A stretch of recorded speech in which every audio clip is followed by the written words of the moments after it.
সম্মানিত দর্শক, আমন্ত্রণ জানাচ্ছি মেট্রোসেম টু দ্য পয়েন্ট অনুষ্ঠানে। আমি তারিকুল ইসলাম মাসুম। যেখান থেকে আমাদের সাথে যুক্ত হয়েছেন, শুভেচ্ছা সবাইকে, ভালো আছেন সেই প্রত্যাশা রেখে শুরু করছি আজকের অনুষ্ঠান। আজকের আলোচনার বিষয় দুর্নীতির লাগাম। দুর্নীতির কথা আমরা শুনছি, আলোচনা হচ্ছে, নানাভাবে আলোচনা হচ্ছে, বিভিন্ন প্রান্তে আলোচনা হচ্ছে। দেশের দুর্নীতির লাগাম টানার কথা বলা হচ্ছে। লাগাম কে, কখন, কোথায়, কিভাবে টানবেন বা টানা হচ্ছে কিনা, এই যাবতীয় বিষয়ে আলোচনা করব। আলোচনার জন্য আমাদের সাথে স্টুডিওতে উপস্থিত আছেন আওয়ামী লীগ দলীয় সংসদ সদস্য এবং সাংগঠনিক সম্পাদক এস.এম. কামাল হোসেন। আপনাকে স্বাগত। ভালো আছেন? আমাদের সাথে আরও উপস্থিত আছেন বিএনপি চেয়ারপারসনের উপদেষ্টা হাবিবুর রহমান হাবিব। আপনাকেও স্বাগত জানাচ্ছি। ধন্যবাদ। আষাঢ় মাসে আমরা কথা বলছি, গল্পগুলো যেন আষাঢ়ে গল্প না হয়ে যায়। দুর্নীতির লাগাম, এই বিষয়ে কথা বলছিলাম। দুর্নীতি তো রোধ করতে হবে, দেশের সব মানুষই সেই প্রত্যাশা করেন। যিনি দুর্নীতি করেন না বা যিনি দুর্নীতি করেন, সবাই কিন্তু একই কথা বলছেন। দুর্নীতির লাগাম কে টানবেন, কিভাবে টানবেন, আর দুর্নীতির বিষয়গুলো হঠাৎ করে কি এসছে আমাদের সামনে? হাবিবুর রহমান হাবিব, আপনাকে ধন্যবাদ। আপনার মাধ্যমে চ্যানেল টু দ্য পয়েন্টের সম্মত দর্শক শ্রোতা, দেশে দেশের বাইরে যারা দেখছেন তাদের সাথে সালাম। বিজ্ঞ আলোচক এস.এম. কামাল হোসেনকে আমার শুভেচ্ছা। আসলে দুর্নীতির লাগাম কে টানবে, আজকে এমন একটা পর্যায়ে গিয়েছে যে এটি কিন্তু হঠাৎ করে আজকে হয়েছে তা না। আমরা কিন্তু দীর্ঘদিন ধরে বলে আসছি, দেশে যেভাবে বিভিন্নভাবে পত্রপত্রিকা, বিভিন্নভাবে আমরা যেটা দেখেছি, সোশ্যাল মিডিয়াতে এসেছে, আপনার প্রিন্ট মিডিয়াতে এসেছে, যে এটা একটা মানে সাংঘাতিক অবস্থা। এটা চিন্তাই করা যায় না। রক্ত দিয়ে একটা দেশ স্বাধীন করার পরে এরকম একটা ভয়াবহ অবস্থা সৃষ্টি হবে, এটা চিন্তা করা যায় না। আজকে দেখেন যে একটার পর একটা বের হচ্ছে, একটার পর একটা বের হচ্ছে। কী সরকারি কর্মকর্তা, কি সেনাবাহিনী, কি র্যাব, কি সাধারণ ব্যবসায়ী, কি রাজনীতিবিদ, এই যেটা শুরু হয়েছে এটা কোথায় গিয়ে ঠেকবে এবং এরপরে আমরা আত্মমর্যাদাশীল জাতি হিসাবে পৃথিবীর কাছে আমরা পরিচয় দিতে পারবো কি না সন্দেহ। হয়তো আপনি বলবেন, হয়তো বলা হবে যে বিএনপি তো যখন ক্ষমতা ছিল পরপর 5 বার দুর্নীতি চ্যাম্পিয়ন হয়েছে। বিএনপি 5 বার হয়নি, একবারও যদি হয়ে থাকে সেটাও বিএনপি সময় হওয়াটা ঠিক না। প্রথম 2 বার আওয়ামী লীগ হয়েছিল এবং এটা পরবর্তী সময়ে তাই 3 বার বিএনপি পরপর তারা কমানোর চেষ্টা করেছিল। কিন্তু তখন তারা যে টিআইবি বিএনপির দুর্নীতি বা চ্যাম্পিয়ন বলেছিল, যে টিআইবি আজকে কোথায়? সেই সময় দুর্নীতি আর এখনকার দুর্নীতি কত ভয়াবহ অবস্থা। এখন তো টিআইবি সে কথাটা বল না। দুর্নীতি চ্যাম্পিয়ন বলতে যেটা বোঝায়, আজকে এরপরে আর কি হলে চ্যাম্পিয়ন হবে বলেন?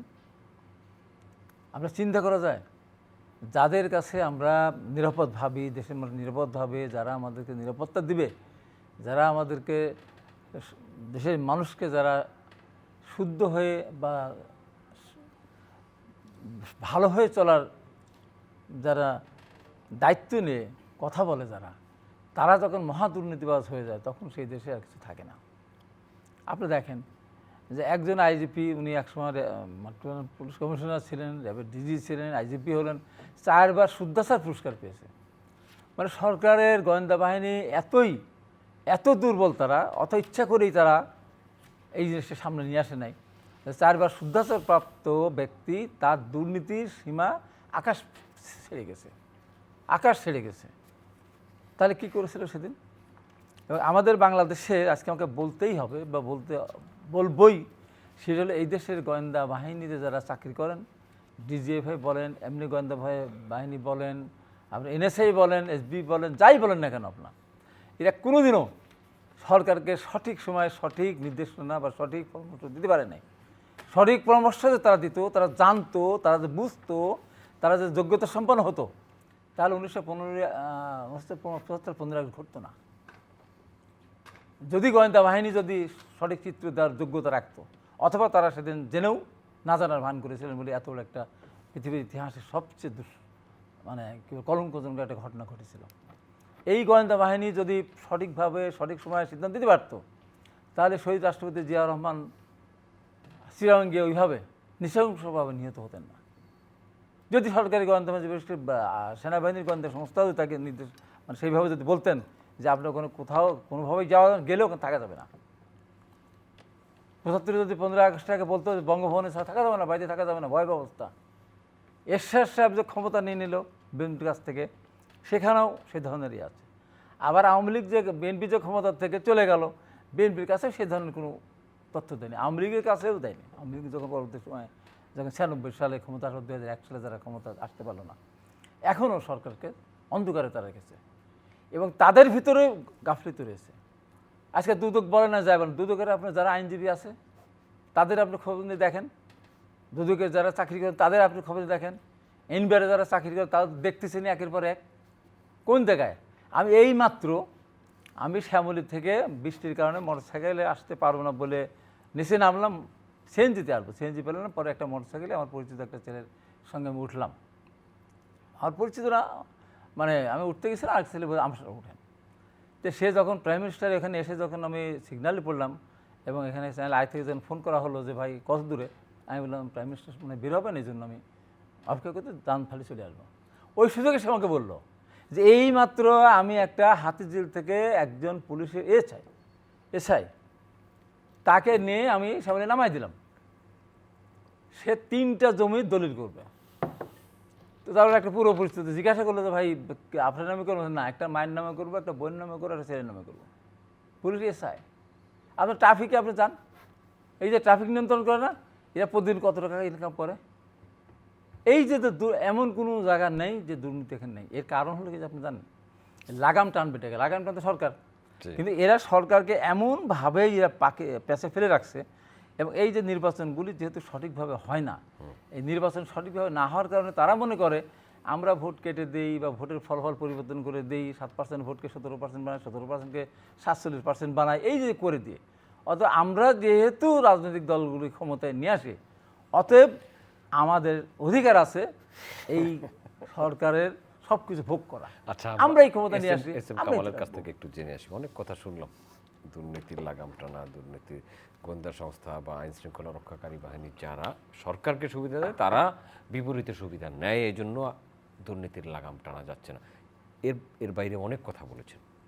আপনার ধন্যবাদ, হাবিব ভাইকে ধন্যবাদ জানাই, দর্শক শ্রোতাদের ধন্যবাদ জানাই। দেখেন, হাবিব ভাই যে কথাটা বলেছেন, হ্যাঁ, হাবিব ভাই যে দল করেন সেই দলের অভিজ্ঞতা দিয়ে বলেছেন যে প্রশাসনকে লাগামহীনভাবে ছেড়ে দেওয়া হয়েছে। তার উদাহরণ আপনি জানেন, কোহিনুর নামে একজন ডিসি ছিল এসপি র্যাঙ্কের, সে হাওয়া ভবনের ছত্রছায়ায় আপনি গোটা পুলিশ প্রশাসন তার নামের উপর আতঙ্কগ্রস্ত ছিল, র্যাঙ্ক কিন্তু এসপি, এবং সে মোহাম্মদ নাসিমের মতো জাতীয় নেতাকে রাস্তায় ফেলে পিটিয়েছিল। তারপরে 21 আগস্টের গ্রেনেড হামলার সময় তিনি পরবর্তী আইজি ছিলেন। হ্যাঁ, সেই ঘটনার সময় পুলিশ সেদিন আহতদের রক্ষা করবে তার চাইতে জঘন্য কাজ করেছেন, টিয়ার সেল নিক্ষেপ করে খুনিদের যার সহযোগিতা করেছেন সেই আইজি সাহেবও দুর্নীতির অভিযুক্ত 21 আগস্টের গ্রেনেড হামলার সাথে যুক্ত। এই যে প্রশাসনকে যে দলীয়ভাবে ব্যবহার করেছে, ছাত্র দলের ক্যাডারদের মতো ব্যবহার করেছে, এইটা বিএনপির আমলে ছিল। হ্যাঁ, এই আমলে প্রশাসনের ভিতর যে দুর্নীতিবাজ নাই, রাজনীতিবিদদের ভিতর দুর্নীতিবাজ নাই, আপনি পুলিশ প্রশাসনের দুর্নীতিবাজ নাই, সিভিল প্রশাসনের দুর্নীতিবাজ আমি অস্বীকার করি না, কিন্তু যখন যেখানে যার বিরুদ্ধে কোনো ধরনের খবর পাওয়া যায় এই সরকার তার বিরুদ্ধে ব্যবস্থা নেয় এবং দুদকও তার বিরুদ্ধে ব্যবস্থা নেয়। সরকার কোনো ধরনের পৃষ্ঠপোষকতা করে না। আপনি দেখেছেন উনি বেনজির সাহেব এখন চাকরি নাই, চাকরিতে যারা আছে তাদের বিরুদ্ধেও কিন্তু এই সরকার ব্যবস্থা নিচ্ছেন এবং 2-1 কিন্তু অব্যাহতিপ্রাপ্ত হয়েছেন, তাদের বিরুদ্ধে তদন্ত চলছে। অর্থাৎ বঙ্গবন্ধুর তনয় জননেত্রী শেখ হাসিনা তিনি যে ঘোষণা দিয়েছেন দুর্নীতির বিরুদ্ধে জিরো টলারেন্স, এবং আপনি জানেন এবার আমাদের ইশতেহারে সুস্পষ্টভাবে ঘোষণা আছে যে উন্নত সমৃদ্ধি স্মার্ট বাংলাদেশ গড়তে হলে আজকে দুর্নীতিকে জিরো টলারেন্স আনতে হবে, মাদক সন্ত্রাস জঙ্গিবাদ এই ব্যাপারে আমাদের জিরো টলারেন্স থাকতে হবে, এই লক্ষ্যেই সরকার কাজ করছেন। দুর্নীতির কথা বললে দেখেন রাষ্ট্রীয় পৃষ্ঠপোষকতায় দুর্নীতি হয় কীভাবে। আমি আপনাকে পত্রিকার হেডলাইনগুলো শুধু পড়ে যাই। হাবিব ভাই বললেন যে 2 টার্ম আমাদের আমলে দুর্নীতি ছিল, আমি এইটা কোনো পত্রিকায় দেখি নাই। 2005 সালের পত্রিকায় বের হয়েছেন যে দুর্নীতিতে লজ্জাকার বাংলাদেশ দুর্নীতিতে চ্যাম্পিয়ন। 2005 সালে বিএনপি ক্ষমতায় ছিল। তো সেই দুর্নীতির কারণে যদি হাবিব ভাইরা যেটা বলতেছেন যে পুলিশ ভোট কেটে দেয় বা ভোট চুরির কারণে সরকার দুর্বল থাকে, তাই দুর্নীতির সুযোগ হয়, তাহলে আমার মনে হয় 2001 সালে যে নির্বাচন হয়েছিল সেই নির্বাচনে তো প্রশাসন করেছিলেন, মানে তত্ত্বাবধায়ক সরকারের প্রধান উপদেষ্টা লতিফুর রহমানের নেতৃত্বে সকল প্রশাসন সেদিন আওয়ামী লীগ ভোটে বিএনপির পক্ষে করেছিলেন বলেই সেদিন ভোটার, মানে আমি যদি মনে করি জনগণের আকাঙ্ক্ষা অনুযায়ী সেদিন বিএনপি ক্ষমতা আসেনি, আসার কথা ছিল বঙ্গবন্ধু তার জননেত্রী শেখ হাসিনা, কিন্তু ষড়যন্ত্রের কাছে হেরে গিয়েছিল। আজকে আসার পরে উনরা যে দুর্নীতি করেছেন, যে 5 বার তো দুর্নীতিতে চ্যাম্পিয়ন হয়েছে, আপনি ইত্তেফাকে রেখলেন 17 দেশে, হাবিব ভাই এখন যাকে নেতা মেনে রাজনীতি করেন, 17 দেশে তারেক মামুনের 22,000 কোটি টাকা পাচার। তারেক, বাবর, হারিস, মামুন বিএনপির 4 মহান দুর্নীতিবাজ। আপনি একটি নামকরা পত্রিকা, প্রথম প্রতিমন্ত্রীর জন্য নাইকোর কোটি টাকা দামের গাড়ি, গ্যাটকোকে কাজ পেয়ে দিতে টাকা নিয়েছিলেন কোকো। আপনি ইত্তেফাকের হেডলাইন, চাঁদাবাজির সিংহভাগ যত হাওয়া ভবনে। প্রথম আলোর হেডলাইন, দুর্নীতি, বিশ্ব ব্যাংক টাকা ফেরত চায়। আর জনকণ্ঠের হেডলাইন, 20,000 কোটি টাকার 439টি প্রকল্পের হদিস নাই। আরেকটা পত্রিকার হেডলাইন, 11,000 কোটি টাকা লুটপাট 1 বছরে। এই যে দুর্নীতির যে মহা উৎসব হয়েছিল বিএনপির আমলে, আমি মনে করি এই আমলে যে দুর্নীতি হয় না আমি অস্বীকার করি না, দুর্নীতি হচ্ছে। এই আমলে যেমন তারেক জিয়া টাকা পাচার করছে, এই আমলে অনেকে টাকা পাচার করে, আমি অস্বীকার করি না, কিন্তু এই সরকার তাদেরকে সহযোগিতা করছে কিনা এইটা দেখার। আজকে দুর্নীতিবাজদের ভিতরে সামাজিক আন্দোলন গড়ে উঠছে। আপনি দেখেন, আজকে আমি দেখলাম আসার সময় একটা নিউজ দেখলাম যে হাইকোর্টে এই যে প্রশাসনের লোকদের বিরুদ্ধে তাদের যে মানে ফাইল, তাদের যে চাকরির থেকে শুরু করে পর্যন্ত তাদের এই হিসাবটা দিতে হবে, রাজনীতিবিদরা যেমন হিসেব দেয়। এটা তো আজকে আমি মনে করি এই যে হাইকোর্টে যে রিট করেছেন, আমি মনে করি এর মধ্যে দিয়ে একটি সামাজিক আন্দোলন গড়ে তোলার মধ্যে দিয়ে দুর্নীতি বলে চিৎকার করতে হবে না, সকলে মিলে একটা সামাজিক আন্দোলন করতে হবে দুর্নীতিবাজদের বিরুদ্ধে এবং মাদকের বিরুদ্ধে, সন্ত্রাসের বিরুদ্ধে, জঙ্গিবাদের বিরুদ্ধে, দেশটাকে ভালো রাখার জন্য। আমি মনে করি আজকে প্রধানমন্ত্রী বঙ্গবন্ধুর তনয়তার সততা, সাহসিকতা, দেশপ্রেম নিয়ে আজকে দেশটাকে যে এগিয়ে নিয়ে যাচ্ছে, হ্যাঁ এটা বাস্তব সত্য কথা। দুর্নীতি কিন্তু উন্নয়নের অন্তরে। এটা মাননীয় প্রধানমন্ত্রী যখন প্রশাসকদের সাথে বসেছিলেন, আপনি জানেন, ডিসিদের সাথে সম্মেলনী বলেছেন, উনি যখন প্রশাসনের উচ্চ পর্যায়ে বসেন তখনও উনি এই কথাগুলো বলেন, এবং রাজনীতিবিদদের সাথে যখন বসেন তখন এই কথা বলেন যে দুর্নীতি হচ্ছে একটি জাতির উন্নয়নের ক্ষেত্রে অন্তরায় তৈরি করে। সেই ক্ষেত্রে দুর্নীতির বিরুদ্ধে আমাদের সকলকেই সচেতন হওয়া উচিত। এখন আমরা যদি বলি যে মুখে দুর্নীতির বিরুদ্ধে বলবো, নিজে দুর্নীতি করব, এই জায়গার থেকে আমাদের বেরিয়ে আসতে হবে। সরকার যেমন পদক্ষেপ নেবে, আমাদের সকলকেই সামাজিক আন্দোলন গড়ে তুলতে হবে, দুর্নীতিবাজকে ঘৃণা করতে হবে, মাদক যারা ব্যবসা করে তাদেরকে ঘৃণা করতে হবে, জঙ্গিবাদকে প্রতিরোধ করতে হবে, সন্ত্রাসকে, বাংলাদেশটাকে একটি মানুষের জন্য বাসযোগ্য গড়ে তুলতে হবে, যেটা আজকে প্রধানমন্ত্রী চেষ্টা করছে।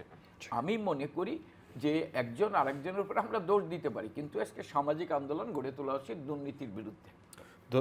ধন্যবাদ এস এম কামাল হোসেন। আরেকটা বিষয়ে কথা বলতে চাই, এই মুহূর্তে বাংলাদেশের রাজনীতিতে আলোচনার বিষয় বাংলাদেশ ভারত চুক্তি, বাংলাদেশের উপর দিয়ে ট্রেন যাওয়া, ট্রেন ট্রানজিট, বাংলাদেশের সাথে নেপাল ভুটানের ট্রেন ট্রানজিট, এসব বিষয়ে আওয়ামী লীগের বক্তব্য দিচ্ছে, আওয়ামীপন্থীরা আওয়ামীপন্থী বক্তব্য দিচ্ছে, বিএনপির কথা বলছে।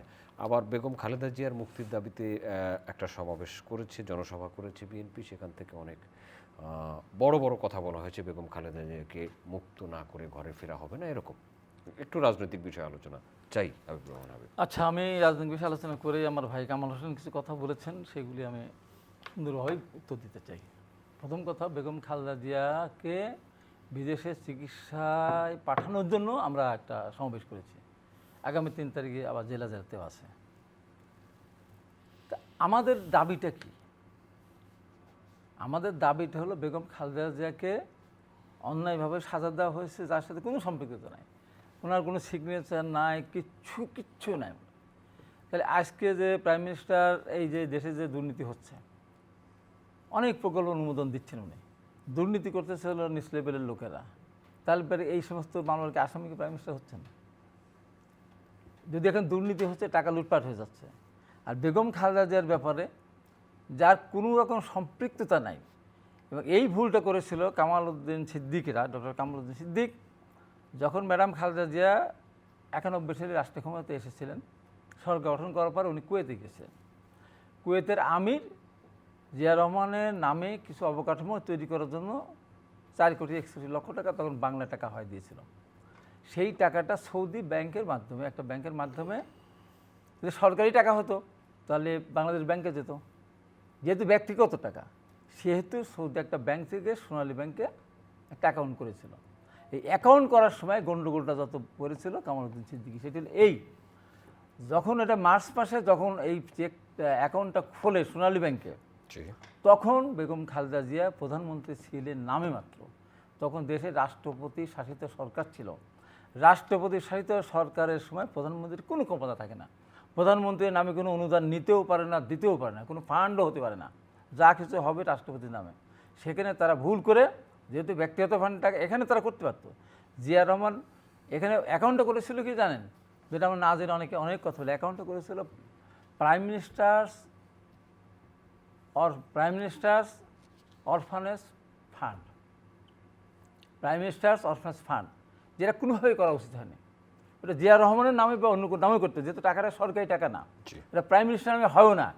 তখন মন্ত্রী পরিষদেরও কোনো নেই, তারপরে আপনার অর্থনীতির মানে কী বলে, আপনার কোনো ধরনের কোনো সরকারি কোনো সিদ্ধান্ত হয়নি, আর হতেও পারে না। আপনার আমাদের দেশে আমরা পরবর্তী সময়ে সব দল ঐক্যবদ্ধ হয়ে আমরা সংসদীয় গণতন্ত্রে ফিরে আসলাম 19শে সেপ্টেম্বর। 19শে সেপ্টেম্বরের পরে প্রাইম মিনিস্টার অরফানেজ ফান্ড গঠন হতে পারে, তার আগে পারে না। এই টাকাটা তখন দুই ভাগ করে দিয়েছিল। পরবর্তী সময় একটা হলো জিয়া রহমান মেমোরিয়াল ট্রাস্ট, আপনার নিয়ে বাগেরহাট নিয়ে গেছে মুস্তাফিজুর রহমান, সেটা নামে কিন্তু মামলা হয়নি। আর জিয়া রহমান অরফানেজ ফান্ড, সেটা নামে মামলা হয়েছে। এই টাকা কিন্তু এই টাকার জমি কিনেছিল আপনার সাভারে সরফুদ্দিন নামক ভদ্রলোকের কাছ থেকে 3,25,00,000 টাকা দিয়ে। সেই টাকা তাকে দেওয়ার পরে সেই জমি সে আর পরে দাম বাড়ার কারণে দেয়নি, না দিলে অনেকগুলি চেকে টাকাটা ফেরত দিয়েছে। সেই টাকা এখন কি জিয়া রহমান অরফানেজ ফান্ডে আছে। মাঝখানে দুইটা অ্যাকাউন্ট করেছিল, এই যে ভুল হয়ে থাকলে এই জায়গায় ওই ভুলের থেকে ভুল, সলিমুল হক কামালের নামে 2টা এফডিআর করেছিল, আর জিয়া রহমান অরফানেজ ফান্ডের নামে 3টা এফডিআর করেছিল। এই সমুদয় টাকা তুলে শরীফুদ্দিনকে দেওয়া হলো। শরীফুদ্দিন সেই টাকা আবার তার ছেলের নামে রাখলো, তার ভাইয়ের নামে রাখলো। কিছুদিন পরে শরীফুদ্দিন তাকে জমি আর বিক্রি করে না, ওই টাকা উঠিয়ে সমস্ত টাকা, সব টাকা জিয়া রহমান অরফানেজ ফান্ডে আছে। একটি টাকা বেগম খালেদা জিয়া দেখেও নেই, শোনেও নাই, তারেক রহমানও দেখে নেই, অর্থাৎ সেই মামলায় তাকে সাথে দেওয়া হচ্ছে। আমাদের বর্তমানে আসি আমি বলি, আর সেখানে কোনো রকম সম্পৃক্ততা না, কোনো রকম নাম নেই, কিচ্ছু নাই। এবং আদালত দিতে পারে, আমাকে সাজা দিত। আমি কি গাড়ি ভাঙতে গেছি, গাড়ি ভাঙছে না গাড়ি পুড়ছে, গাড়ি নাম্বার প্লেট নাই, আপনার মালিক নেই, কোনো চেসিস নাম্বার নেই, কিছুই না, আমার 4 বছরকে সাজা দিল 15 জনকে। তো এরকম তা কোনো, এবং ওই যে সোনালী ব্যাংকে যে অ্যাকাউন্টটা খুলেছে, সে ফর্ম যেটা, সেটা অরিজিনাল ফর্ম না, একটা ডুপ্লিকেট ফর্ম, মানে ফটোকপি ফর্ম, যেখানে বেগম খালেদা কোনো কোথাও কোনো সিগনেচার নেই। তো সেই জন্য আমরা বলছি, আর আমরা কী করতে পারি? আমরা কি এখন জাসদের মতো ক্যাপ্টেন মন্ত্রী সাহেব সরাসরি তার বাড়ি ঘোরা করতে যাব? আমরা এখন কোনো যুদ্ধ বিমান ভাড়া করে আমরা কি বেগম খালেদা জিয়াকে তার বাসার থেকে উঠে আমরা নিয়ে চলে আসবো? না আমরা কি ওখান থেকে গোলাগুলি করে তাকে ছিনিয়ে নিয়ে আসবো? এটা সম্ভব? আমরা কি সেই দল করি না? এটাকে সম্ভব? আমাদের কথা হলো তাকে চিকিৎসার জন্য বিদেশে যাওয়ার তার সব ধরনের তার অধিকার রয়েছে, যেহেতু ঘটনার সাথে তার সাজা দেওয়াটাই ঠিক হয়নি, সাজা দেওয়াটাই অন্যায় হয়েছে। এবার আমি বলি, আমার ভাই কামাল হোসেন যেটা বললেন 2 বার পর পর, এটা একেবারে কাগজে কলমে আছে, পরের বার 3 বার, যেটা আমি বলি কোনোবারই আওয়ামী লীগের আমলেও ঠিক না, বিএনপির আমলেও ঠিক না। আমরা চাই না আমাদের দুর্নীতি একটা মানে চ্যাম্পিয়ন হোক, বা আমরা দুর্নীতি আমরা যুক্ত। এবং এখানে দেখেন পার্থক্য হলো আওয়ামী লীগের আর বিএনপির ভিতরে পার্থক্য হলো এই যে বিএনপি দুর্নীতিকে প্রাতিষ্ঠানিক রূপ দেয়নি, দুর্নীতি করার অধিকার দেয়নি, আর আওয়ামী লীগ দুর্নীতি করার অধিকার দিয়েছে, সংসদে বিল পাস করিয়েছে আপনার কুইক রেন্টাল এই বিদ্যুতের এই ক্ষেত্রে। তার মানে এখানে বলা আছে যে কোনো ধরনের টেন্ডার করা যাবে না, দাম যেভাবে যাবে সেভাবে এখানে ক্যাপাসিটি চার্জ নিয়ে যাবে, এখানে চুল করলে টাকা দিতে হবে, ফানে সরে এসে বিক্রি করে দেবে, ডিজেল বিক্রি করে দেবে, কোনো কিছু প্রশ্ন করা যাবে না। তার মানে কি দুর্নীতি করার অধিকার দিয়ে দিল। আর সরকারি কর্মকর্তা কর্মচারী এখন যে দুর্নীতি করে যাচ্ছে, এই সরকারি আইন করেছে যে সরকারি কর্মকর্তা কর্মচারীদের আজকে মানে হাইকোর্টে কালকে একটা আলোচনায় আসছে, সরকারি কর্মকর্তা কর্মচারীদের হিসাব দেওয়া লাগবে না এবং তাদেরকে গ্রেপ্তার করতে হলে তার ঊর্ধ্বতন কর্মকর্তার অনুমতি নিতে হবে। তারপরে এটা দুর্নীতি করার মতো সুযোগ করে দিল, তাদের অনিয়মের ব্যবস্থা এখন করে দিল। পার্থক্য এই জায়গায় এখন যে জায়গায় গিয়েছে। হ্যাঁ, এখন কথা আসছে যে হ্যাঁ আমরা অনেক কথা শুনলাম, অনেক কথা জানলাম, কিন্তু ফিরতেছে, ফিরের একটা রাস্তা লাগবে। তো ফিরের রাস্তা হলো কি? ফিরের রাস্তা হলো এই দেশের স্বাধীনতা যুদ্ধ করে এই দেশের মানুষ দেশ স্বাধীন করেছে, গণতন্ত্র প্রতিষ্ঠা করেছে। আজকে গণতন্ত্রের প্রক্রিয়াটা সম্পূর্ণ অনুপস্থিত, 100% অনুপস্থিত। আপনি দেখেন ভোট কেন্দ্রে মানুষ যায় না। এই যে 7ই জানুয়ারি যে নির্বাচনটা হলো, কয় পার্সেন্ট মানুষ ভোট কেন্দ্রে গিয়েছে বলেন? এবং কোনো জায়গায় 7%, 5%, 12%, 15%, 30%, 70%, 80%, 100% লোক আসতেছে, যেটার সাথে কোনো মিলে না। এবং প্রধান নির্বাচন কমিশনার বলে একবার 28%, আরেকজন বলে 39% বলে, তারপর দিন বলে 41%। আবার দেখেন উপজেলা নির্বাচন হলো, একদম সবাইকে দিয়ে দিল, অধিকার দিয়ে দিল, নির্বাচনে যান, প্রতীক নাই। কেন? ভোটার আনার জন্য। মানে ভোট কেন্দ্রে গেল না, 10 টাকা। এখন বিএনপিকে বলা হচ্ছে তারেক রহমান দুর্নীতিবাদ, হাওয়া ভবন দুর্নীতি। আজকে কত বছর হলো এই যে পত্রিকা যেগুলি কথা বলা হয়, ওই তো শেষ, এর বাড়ি কিন্তু আর নাই। আর এখনও যে দুর্নীতি, একটা পত্রিকা না, বাংলাদেশ সব পত্রিকা প্রতিদিন যদি দুর্নীতির হদিস এক একটা বাইর করে, শেষ হবে না। 1, 2, 3, 4, 5, 6, 7, 8 করে শেষ হয়ে গেল তো ওই সময়। এখন কিন্তু শেষ হবে না, এখন শেষ হবে না, চলতেই থাকবে দুর্নীতি এত বেশি। সব কিছু মিলে 20,000 কোটি টাকা, এই যে বললো 20,000 কোটি টাকা তারেক রহমান আর পাঠাচ্ছে।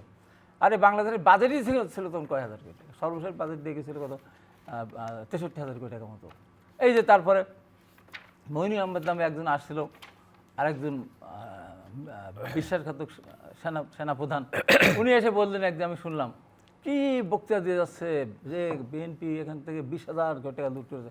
আরে 5 বছরের টোটাল ডেভেলপমেন্ট এবং বাজেট মিলে, রেভিনিউ বাজেট মিলেই ছিল 13,500 কোটি টাকা সেই সময়।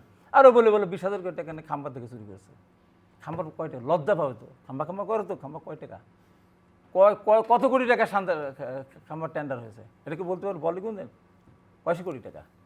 এই যে আজকে দুর্নীতিকে কোনোভাবেই, এখানে সরকারের যে দায়টা আমি বলবো, তারা কিন্তু ডিপেন্ড করে, তারা কিন্তু এই সমস্ত দুর্নীতিবাদ অফিসারদের বিরুদ্ধে কিন্তু বলে না, তারা ওই জায়গায় নিয়ে যায়। বিএনপির সময় হয়েছে, আর বিএনপির সময় জজমান নাটক হয়েছে, সেটা সরকারি কর্মকর্তারা করেছে, নিন্দা জানায়।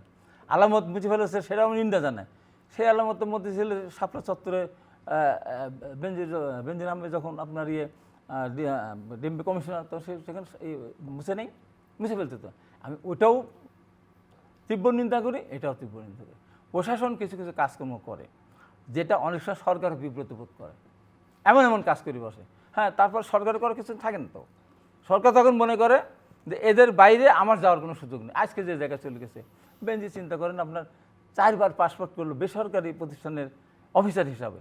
এটা হয় কিন্তু বলেন তো, এটা কিন্তু হয়? আইজ আহমেদের ভাইরা কী করলো, তার বাপের নাম, মায়ের নাম পরিবর্তন, স্থান পরিবর্তন করলো।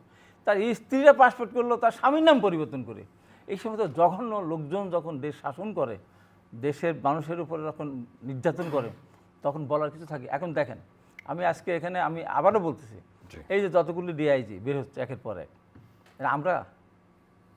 আমরা করতেছি, সরকার করতেছে? সরকার করতেছে না। এদেরকে পাশ কাটায় যাচ্ছে। ধরতেছে হলো কি সোশ্যাল মিডিয়া, বলতেছে কারা? আপনার পত্রিকা, প্রিন্ট মিডিয়া, তারা এগুলি বলতেছে, তারা এগুলো লিখতেছে।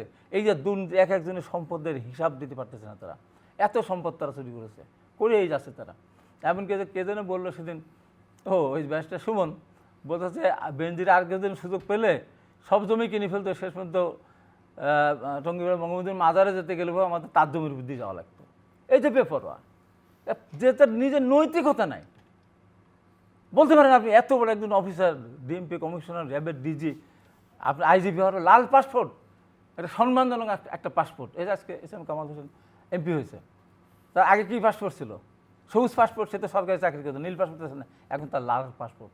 এখন যদি সে সবুজ পাসপোর্ট নিয়ে যদি কোথাও যায়, এটা তার আত্মসম্মানে লাগবে না?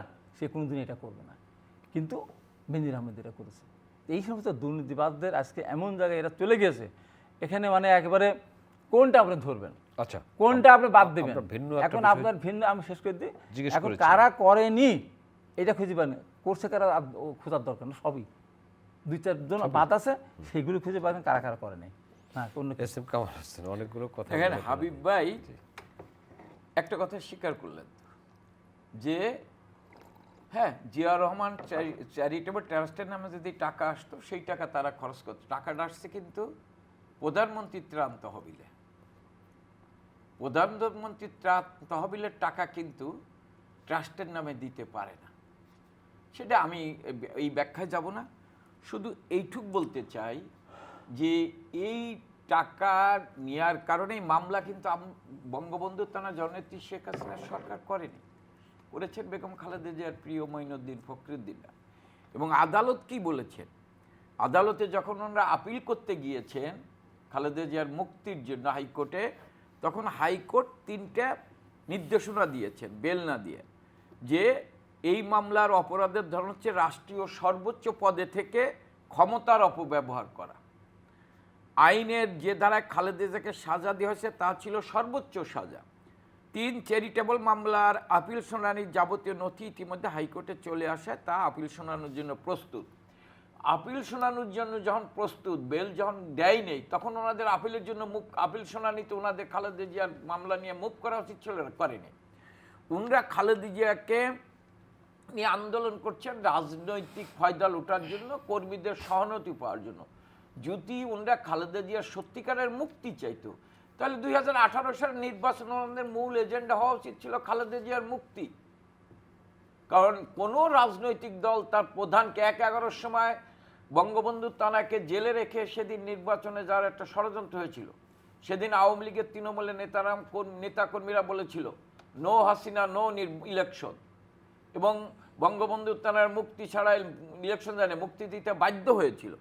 আজকে বিএনপি বেগম খালেদা জিয়াকে নিয়ে রাজনীতি করে। আর দুর্নীতির কথা যেটা বললেন যে উনরা, হ্যাঁ আমি তো বলেছি এই বিষয়ে, আমি তো বলেছি যে দুর্নীতি হয়, কিন্তু দুর্নীতিবিদদের বিরুদ্ধে ব্যবস্থা। উনি বলছেন রাষ্ট্রীয় পৃষ্ঠপোষকতা হয় না, উনাদের নেতা ছিলেন আপনি জেনারেল কি যেন নাম, বিদ্যুৎ প্রতিমন্ত্রী ছিলেন। তিনি সাংবাদিক সম্মেলন করে কি বলছিলেন, মেজর জেনারেল জামালপুরে বাড়ি, যে একজন সচিব, তার নেতৃত্বে, সচিবের নাম ছিল আক্তার সাহেব, উনি ড্যাশার ছিল, তারপর ওইখান থেকে প্রমোশনের সাহা ভবনের লোক ছিল, 6,000 কোটি টাকা, এটা আমার কথা না, বিদ্যুৎ প্রতিমন্ত্রীর কথা বিএনপি, যে 6,000 কোটি টাকা লুটপাট করেছে এই সচিব সাহেবের মাধ্যমে হাওয়া ভবন। এটা সাংবাদিক সম্মেলন করে বলছেন। আমি এই বিষয়ে মানে যে আর গণতন্ত্রের কথা বলেন, হাবিব ভাইরা গণতন্ত্রের হত্যার জন্য দায়ী হচ্ছেন যে, তাহলে উনরা যা যা করছেন, ওই সরকার কি গণতান্ত্রিক সরকার? 2001 থেকে 2006, আপনি 2001 থেকে 2005 বাংলাদেশ দুর্নীতিতে চ্যাম্পিয়ন ছিল। 2002-এ কি আওয়ামী লীগ ক্ষমতায় ছিল? 2003-এ কি আওয়ামী লীগ ক্ষমতায় ছিল? 2004-এ কি আওয়ামী লীগ ক্ষমতায় ছিল? তাহলে আমি ধরে নিলাম 2001 না আমরা ছাড়িয়ে দিছি, সেই সময় যদি হয়ে থাকে আমাদের পর দায়িত্ব দিচ্ছে, কিন্তু 3, 2, 3, 4, 5, 6 এটা তো দুর্নীতিতে চ্যাম্পিয়ন হয়েছে। আমি এই বিষয়ে আর কোনো কথা বলতে চাই না। অর্থাৎ উনি বেনজিরে অপরাধ করে ধরা পড়বে, যেই এই আমলে ধরা পড়ে, কিন্তু উনি যাকে নেতা বেনে কথা বলছেন, যুগান্তের হেডলাইন দুর্নীতির বরপুত্র হচ্ছে তারেক জিয়া। অর্থাৎ দুর্নীতিবাজদের পৃষ্ঠপোষকতা করেছেন রাষ্ট্রীয়ভাবে, ভবনে বসে, প্রশাসনকে সহযোগ ব্যবহার করেছেন ভবনে বসে। আজকে আপনি যে কথা বলছেন যে বিএনপি আজকে দুর্নীতির বিরুদ্ধে কথা বলতে পারে না, কারণ তাহলে জাতির কাছে আগে ক্ষমা চাইতে হবে। হ্যাঁ, তাই বলে কি দুর্নীতি চলবে? আমি মনে করি দুর্নীতি বন্ধ হবে, সন্ত্রাস বন্ধ হবে, মাদক বন্ধ হবে। কারণ বঙ্গবন্ধু তনয়া যে আন্দোলন শুরু করেছেন উন্নত সমৃদ্ধি স্মার্ট বাংলাদেশ গড়ার লক্ষ্যে, বাংলাদেশকে দুর্নীতি মুক্ত করতে হবে, সন্ত্রাস মুক্ত করতে হবে, জঙ্গিবাদ মুক্ত করতে হবে, মাদক মুক্ত করতে হবে। এই লক্ষ্যে আমরা তার কর্মীরা আমরা মাঠে সামাজিক আন্দোলন গড়ে তুলব। এবং আমরা এইটা না যে 2001 থেকে 2006 বিএনপি যে বাংলাদেশকে জঙ্গিবাদের দেশ বানিয়েছিল, সন্ত্রাসের দেশ বানিয়েছিল, দুর্নীতিবাদের দেশ বানিয়েছিল, অকার্যকর রাষ্ট্রে পরিণত করেছিল, আজকে কিন্তু সেই বাংলাদেশ নাই। সেই বাংলাদেশ এগিয়ে গিয়েছে। জি, আপনার কাছে আসবো। হাবিবুর রহমান হাবিব, একটা কথা ছিল ট্রেন যোগাযোগ ভারত, বাংলাদেশ, নেপাল, ভুটান, এই বিষয়ে জিজ্ঞেস করেছিলাম। দুইজনেই কথা বলবেন, আপনার কাছ থেকে শুনতে চাই। আমি তার আগে একটা সংশোধন করে দিই, সেটা হলো যে আনোয়ারুল তালুকদার, মেজর জেনারেল আনোয়ারুল তালুকদার, সালাম আনোয়ার কবির তালুকদার, আনোয়ার কবির তালুকদার, সালাম তালুকদারের ভাস্তে। উনি কখন করেছেন? উনি যখন বিএনপি থেকে পদত্যাগ করে উনি যখন এই যে এর সাথে গিয়েছিল, বিশ্বদির সাথে, তখন গিয়ে উনি এটা করেছেন। যতদিন মন্ত্রী ছিলেন ততদিন বলেন নাই। সেই দায় হলে তার হওয়ার কথা। বললাম তো 13,500 কোটি টাকা 5 বছরের বাজেট। তাহলে উনি যখন দুর্নীতি তখন দেখলেন না, ধরলেন না। এই সমস্তগুলি পরবর্তী সময় অনেক কথাই বলা যায়। এখন আপনি বলি যে বিএনপি, প্রথমেই তো বলি, বিএনপি দুর্নীতি করার অনুমতি দেয়নি। হ্যাঁ, ফাঁকে ফাঁকে দুর্নীতি করেছে, হয়তো কেউ তো করে না, তা আমি বলবো না। কিন্তু এখন তো প্রাতিষ্ঠানিকভাবে সংসদে পাশ করা হয়েছে, ইন্ডেমনিটি দেওয়া হয়েছে, এদের বিরুদ্ধে কথা বলা যাবে না। সরকারি কর্মচারীদের পাশ করা হয়েছে, আইন পাশ করেছে, তাদের কোনো হিসাব নেওয়া যাবে না, তাদের ধরা যাবে না, গ্রেপ্তার করা যাবে না, গ্রেপ্তারের উপরে কর্তৃপক্ষের অনুমতি নিতে। আর আমাদের ধরতে গেলে কোনো অনুমোদন দরকার নেই, ধরে নিয়ে যায়, মামলা 5টা 7টা সাজায় দিল। এই যে আজকে সরকার তো একটাও ধরে না, আজ পর্যন্ত কাউকে ধরে না। এই যে আজিজ আহমেদ বলেন, বেনজির আহমেদ বলেন, এই যে আরও সব কি মতিউর রহমান বলেন, এই যে আসাদ বলেন, আরও কে কে সব আছে না, একজনকে ধরেছে সরকার, একজনকে কি ধরেছে। এবং এদের এক একজনের কাছে যে সম্পদ আছে, এই সম্পদগুলি এক জায়গায় করলে বাংলাদেশের বাজেটের সমান সম্পদ এই কয় বছর এরা চুরি করছে। এই কয় বছরের বাজেট তো কম হয় না। বিএনপির সময় বাজেট ছিল 63,000 কোটি টাকা, বাংলাদেশের প্রথম বাজেট ছিল 786 কোটি টাকা, এর সাথে আমরা লাস্ট বাজেট ছিল 4,000 কোটি টাকা। জিয়া রহমান তখন চলে যায়, তখন কত 10,000 কোটি টাকা এরশাদ দিয়ে গেছে। তারপর ম্যাডাম খালেদা 13,000 কোটি টাকা শুরু করছে, তারপর আওয়ামী লীগ আসলে সর্বশেষ গিয়ে 63,000 কোটি টাকা। তারপর থেকে এই যে বাজেট আকার বেড়েছে, এই সব দুর্নীতিবাজ, এই সমস্ত সরকারি আমলা, এবং এই যে আজকে ধরেন ব্যাঙ্কগুলিতে যে বলা হচ্ছে যে বিএনপির সময় তারেক রহমান মামুনি করছে, আজকে এত 17 বছর হলো, তো এই 17 বছর একটা তো খুঁজে বের করতে পারলো না, একটা তো বের করতে পারলো না। হাওয়া ভবন যা দুর্নীতির আখড়া, হাওয়া ভবনে দুর্নীতি করেছে কারা, একজনের নাম বলেন না, 17 বছরে পারে না কেন বলতে। আর এখন আমরা একদম চোখ বন্ধ করে 1000 লোকের নাম বলে দিতে পারবো, এরা সম্পদের পাহাড় গড়েছে। এটা বললে হবে না। এখন যখন ক্ষমতায় আওয়ামী লীগ থাকবে না, তখন দেখবে যে দুর্নীতির চিত্রটা এমন জায়গায় চলে আসবে, যেমন আমরা মুসলমান হিসেবে বিশ্বাস করি, হাসরের ময়দানে হাত কথা বলবে, চোখ কথা বলবে, নাক কথা, কান কথা বলবে, এই দুর্নীতির চিত্র সামনে চলে আমার লজ্জায় তখন মাথা লুকানো জায়গা পাবো না। এখন আপনি বলেন ট্রানজিটের ব্যাপারে আমি বলি, সেটা হলো যে পৃথিবীর বিভিন্ন দেশে, ধরেন ইউরোপীয় বিভিন্ন দেশগুলি আছে, এক দেশ থেকে আরেক দেশে যায়। আমাদের দেশে তো তা না, ভারত থেকে ভারতে যাচ্ছে, ভারত থেকে ভারতে যাচ্ছে, ভারত থেকে তো আমাদের দেশে, তারপর আরেক দেশে যাচ্ছে না। নেপাল ভুটানের সাথে যেটা, সেটাও তো সরকার বাংলাদেশ সরকার আর ইন্ডিয়ান সরকার আলোচনা করতেছে। 3 দেশ না মিলিয়ে আপনি এটা তো করতে পারবেন না, আপনি কার্যকর করুন কীভাবে। আবার বিদ্যুৎ যদি নেপাল থেকে আনছেন, সেখানেও আপনার ইন্ডিয়ার সাথে আপনার কথা বলতে হবে। আর আমার কথা হলো বিদ্যুতের ব্যাপারটাই বলি, যে এত বিদ্যুৎ আমাদের উৎপাদন সক্ষমতা 28,000 29,000 মেগাওয়াট আরও হচ্ছে, তারপরে কেন আদানির কাছ থেকে বিদ্যুৎ আনা লাগবে? আমার দেশের প্ল্যান্টগুলিকে বসিয়ে বসিয়ে আমি ক্যাপাসিটি চার্জ দিচ্ছি, আমি কেন আদানির কাছ থেকে আমি বিদ্যুৎ কিনবো? কেন আমি নেপাল থেকে, ভুটান থেকে বিদ্যুৎ আনার জন্য আমি চিন্তা করবো, বলেন তো আপনি? এবারও দেখেন বাজেটে বিদ্যুতের ক্ষেত্রে কিন্তু টাকার খুব একটা কমাই নাই, কারণ এখানে বিরাট লুটপাটের একটা ব্যাপার আছে। এই লুটপাটের কারণে দেশটা কিন্তু শেষ হয়ে গেছে। আজকে যে হ্যাঁ, আমাদের কি সুবিধা আমরা পাচ্ছি, আমার কথা না, এই সরকারের কথা, যে আমরা ভারতকে অনেক কিছু দিয়েছি, ভারত বন রেখার মতো। আমাদের কি দিয়েছে বলেন তো? কী দিয়েছে আমাদেরকে? কী দিয়েছে? হ্যাঁ, আমাদের দেয় প্রতি মাসে 1 মাস 2 মাস পরে একটা করে লাশ দেয়, বর্ডারে 1-2 করে লাশ SM কামাল বলবেন উপহার দেয়, এই তো দেয়। হ্যাঁ, এখন কথা হলো যে আমি অসম্মানজনক অবস্থায়, পার্শ্ববর্তী দেশ যত বড় আছে, নেপাল ভুটান, তারা পর্যন্ত, শ্রীলঙ্কা, তারা পর্যন্ত মাথা উঁচু করে দাঁড়ানোর চেষ্টা করতেছে যে না, আমরা এত অন্যায় মানতে চাই না, আমরা মানতে চাই না। আর আমরা 16 কোটি 17 কোটি প্রায় মানুষ, আমরা কীভাবে নতজানুভাবে আমরা একদিন বর্ডারে একটা কিলিংয়ের প্রতিবাদ আমরা করি না। আমরা পাল্টা একটা মারা, আজ পর্যন্ত আপনি বলতে পারেন, একবার ভিতরে ঢুকে আসছিল ফজলুর রহমান সাহেব যখন ছিলেন ডিজি, তখন তারা একটা লোককে বর্ডারে, আমরা কি খালি আমরা চোরাচালানি করি? ওরা দেয়, আমরা নিয়ে আসি, আমরা দেই, ওরা নেয়। ওদের বর্ডার তো একটা মারা যায় না, সব আমাদের বর্ডারে মারা যায় কেন?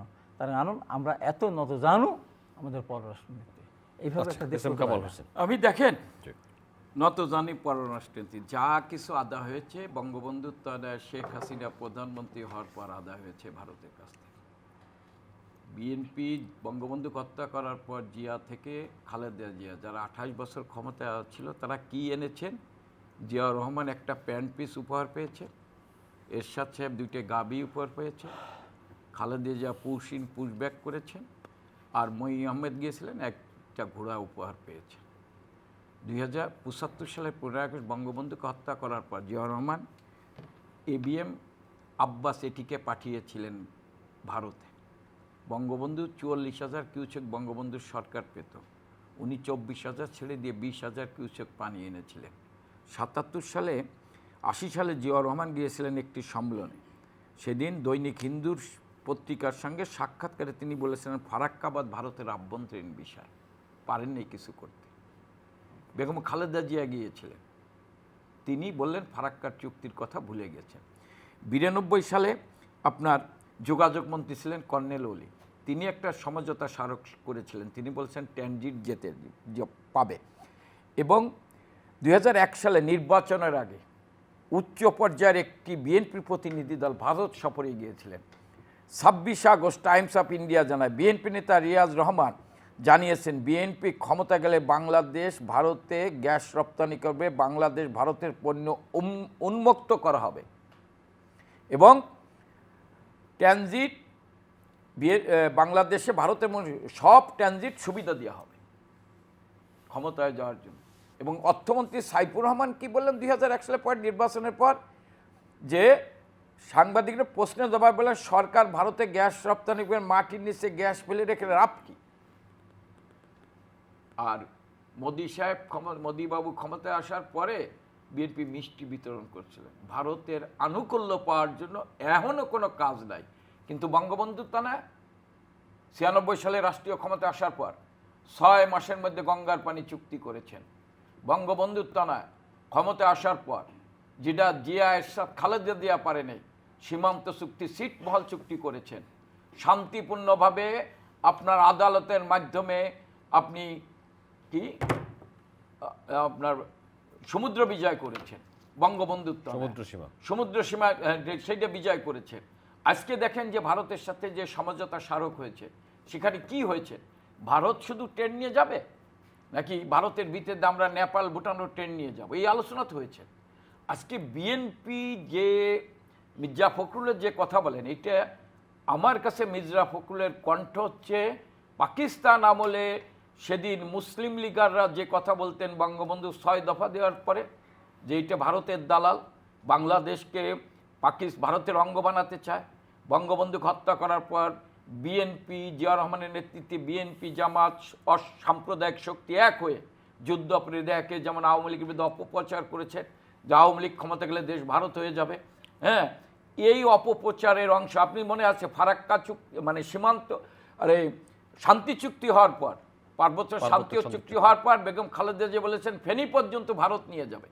এই যে মিথ্যা অপপ্রচারটা, আমি মনে করি আজকে বঙ্গবন্ধুর তনায় তার পার্সোনাল ডিপ্লোমেসি দিয়ে বঙ্গবন্ধুর যে পররাষ্ট্রনীতি, সবার সাথে বন্ধুত্ব, কারোর সাথে শত্রুতা নয়, অর্থাৎ আমরা চাই প্রতিবেশী দেশগুলো নয়, যারা উন্নত দেশগুলো আছে তাদের সাথে সুসম্পর্কে আমার মূল লক্ষ্য হচ্ছে আমার দেশের উন্নয়ন করা, আমার দেশের মানুষকে ভালো রাখা, আমার দেশের মানুষকে শান্তিতে রাখা। যার ফলে বঙ্গবন্ধু তার পার্সোনাল ডিপ্লোমেসি দিয়ে বাংলাদেশের মানুষের স্বার্থ রক্ষা করছে। এইটা বলতে পারেন যে দেশ স্বাধীনের পর কয় মাস ছিল পাকিস্তানে, আমরা শেষ করব, আমি দেশ স্বাধীনের পর কয় মাস ছিল ভারতের সেনাবাহিনী, পৃথিবীর অনেক দেশে এখনো আছে। কিন্তু বঙ্গবন্ধুর কথায়, বঙ্গবন্ধুর জন্মদিনের আগেই ভারতের সেনাবাহিনী চলে গেছে। উনি সীমান্ত চুক্তির কথা বলেন, আমি একটা কথা দিয়ে বলতেছি যে 2001 থেকে 2006 5 বছরে মোট হত্যাকাণ্ড ছিল 568 জন, আর 2023 মানে আপনার দুঃখিত 2009 থেকে 2023 সীমান্ত হত্যা হয়েছে 567 জন। এই সরকার আমার সীমান্ত হত্যা কমে, সীমান্ত হচ্ছে বন্ধ হয়েছে আমি বলি না, সীমান্ত হত্যা কমে এসেছেন। আজকে বিএনপি যে কথা বলেন, বিএনপি মিথ্যা তথ্য দেওয়া আর অপপ্রচার ছাড়া বিএনপি কোনোদিন সত্য কথা জাতির সামনে বলেছেন। আমি যে কথাগুলো বললাম, এই কথাগুলো যে মিথ্যা, আমি জাতির কাছে ক্ষমা চাইব, চ্যালেঞ্জ করলাম আমি আমি বিএনপি ভারতের সাথে কি করেছেন আর বঙ্গবন্ধুর টানায় কি করেছেন। আমরা বন্ধুর সাথে বন্ধুত্ব সম্পর্ক রাখতে চাই। আমরা আমার নিজের অস্তিত্ব 30 লক্ষ শহীদের রক্তের বিনিময়ে বাংলাদেশ কারো কাছে বিসর্জন দিয়ে বঙ্গবন্ধুর টানায় কারো কাছে আপোষ করে না। বঙ্গবন্ধুর টানায় তার আচ্ছা, আমি পার্সোনাল একটু বলি। সব কিছুকে বিচার জি। সংক্ষেপে বলি, জি, তার একটা কথাকে আমি অবশ্যই সম্মান করব। ভারতের সেনাবাহিনী চলে গেছে, এটা পৃথিবীর একটা বিরল একটা ঘটনা। আর বাদ বাকি যেগুলি বলতেছে, ভারতের সমুদ্র বিজয় বলেন, আপনার ল্যান্ড বাউন্ডারি বলেন, যাই বলেন, ভারত আমাকে এতটুকু ছাড় দেয় না। সেই ভারত আমাকে তার স্বার্থ বিসর্জন দিয়েছে। ল্যান্ড বাউন্ডারি তারও প্রয়োজন ছিল। আপনার সমুদ্র বিজয় বলেন, 28 বছর ছিল না কেন? সেই সমুদ্র ছিল না, আপনারা পারেন নাই কেন 28 বছর? না এটা তো আমরা তার আগে তো আওয়ামী লীগ ক্ষমতায় ছিল। করে তারপরে সমুদ্র সীমা যেটা করেছে, তো সেটা এগুলি ভারতও যেমন তারা যেমন সুবিধা নিয়েছে, তাদের সুবিধা বঞ্চিত করে তার বাদ দিয়ে আমাদেরকে দেয়নি। আর যে ইন্ডিয়াতে সাথে যে গ্যাস রপ্তানি করে বিদ্যুৎ ক্ষমতা ছিল 2001 সাল থেকে 5 সাল পর্যন্ত, বিদ্যুৎ দিয়ে গ্যাসকে দিয়েছে। গ্যাস যদি অ্যাভেলেবল আমাদের থাকতে বলা ছিল, যদি আমাদের অ্যাভেলেবল গ্যাস থাকো আমাদের দেশে 50 বছরের রিজার্ভ রেখে, তখন আমরা চিন্তা করবো। এটা সেটা তো শেখ দেয়নি। হাসিনা বলছেন 50 সেটা তো বছরের বলছে গ্যাস রিজার্ভ বিএনপি থাকলে দেয়নি। তারপরে দেবো। বিএনপি সেটা তো 2001 থেকে 5 পারেনি সাল দিতে আর কি। ছিল, তো ক্ষমতাতে ছিল, দেয়নি তো। এইগুলো বলে এখন বড় কথা হলো যে ভারতের সাথে আমরা বন্ধু, আমরা বলি বন্ধু, ভারতে বন্ধু বল না। আপনারা চিন্তা করেন আরও কত খারাপ কথা। এই যে প্রাইম মিনিস্টার বারবার ওখানে যান, আমি যতই বিরোধিতা করি না কেন, আমার দেশ তো, দেশের ভিতরে যত বিরোধী আমি করি না কেন, যখন আমার দেশের প্রাইম মিনিস্টারকে অসম্মান করবে তখন তো আমার লাগবে। গেলে এবারে ভারতে মুখ্যমন্ত্রী হিসাবে তারা নাম বলে, খালেদা জিয়াকে বলার সাহস থাকতো, বিএনপি কোনো কারো সাহস থাকতো, বলতে পারতো, সাথে সাথে প্রতিবাদ। কিসের মুখ্যমন্ত্রী? একবার না একাধিকবার বলেছে বাংলাদেশের মুখ্যমন্ত্রী এসেছেন আমাদের দেশে, এবং তাকে রিসিভ করতে যায়। হ্যাঁ। তারপর ম্যাডাম খালেদা যখন বিরোধী দল নেত্রী, তার লাল গাছের সম্বোধন দিয়েছিল সেই সময়। প্রধানমন্ত্রীর সামনে কথা কইতেই সাহস। কংগ্রেসের ওই আচ্ছা, ঈশার রাষ্ট্রপতি কে সম্বোধন করছে? বাকি যুক্তরাষ্ট্রের রাষ্ট্রপতি কে রিসিভ করছে? আমি বলছি যে ভারতের নীতি হচ্ছে এটা। ভারতের নীতি এটা না, ভারতের নীতি এটা হবে কেন? তার ম্যাডাম খালেদা জিয়াকে লাল গাছের সম্বোধন মনমোহন সিং যখন বিরোধী দল, আমি করছি, যখন বিরোধী দল আমি করছি, আমি এইটা লাল গাছের সম্বোধন একটা দারোয়ানকে দিতে এবং পারে। না, দারোয়ানকে দেয় না। আমি কি দারোয়ানকে দিয়ে রিসিভ করতে পারি? দারোয়ানকে দেয় না। আমি কি প্রাইম মিনিস্টার আইসলো? ভারতের প্রাইম মিনিস্টার আইসলো রিসিভ করতে? কে? ভারতের প্রাইম মিনিস্টার রিসিভ না না, করতে? ইকে বেগম খালেদা আর যুক্তরাষ্ট্রের বেগম শোনেন, খালেদা আপনি না ভারতের নীতি হচ্ছে যুক্তরাষ্ট্রের প্রেসিডেন্ট গেলেও তাদের একজন যে রিসিভ করবে, তারা ম্যাডাম খালেদা জিয়া লাল সম্মান সম্মান দিয়েছিল, দেয় হচ্ছে এই তাদের সম্মান ইসে। সর্বোচ্চ সম্মান দিয়েছে ভারত। বিরোধী দলের কোনো নেতাকে ভারতের বুকে এই সম্মান কোনোদিনও দেয়নি, ম্যাডাম খালেদা জিয়া দিয়েছিল। আমার কথা বলার উদ্দেশ্য হলো এই যে বাংলাদেশের প্রাইম মিনিস্টারকে কেন বারবার মুখ্যমন্ত্রী বলবে, আর সেটার কেন প্রতিবাদ হবে না? এই জায়গায় তো আমি বুঝতে পারি যে আমার কবে মুখ্যমন্ত্রী কইলো বা? এই যে প্রায়ই তো বলে, যখনই এটা আপনি শোনেন আর কি। আমি শুনি মানে সবাই বলে, আচ্ছা, আমরা সবাই বলে। শেষ করবো। তাই আমি বলি সর্বশেষ বলি, এস এম কামাল হোসেন ছাত্র নেতা ছিলেন। আপনি ছাত্র নেতা ছিলেন। আমি তো ছিলাম, উনিও ছাত্র নেতা ছিলেন, 90 ছাত্র গণঅভ্যুত্থানের নেতা ছিলেন। উনি আপনার কি বলে জাতীয় বীর।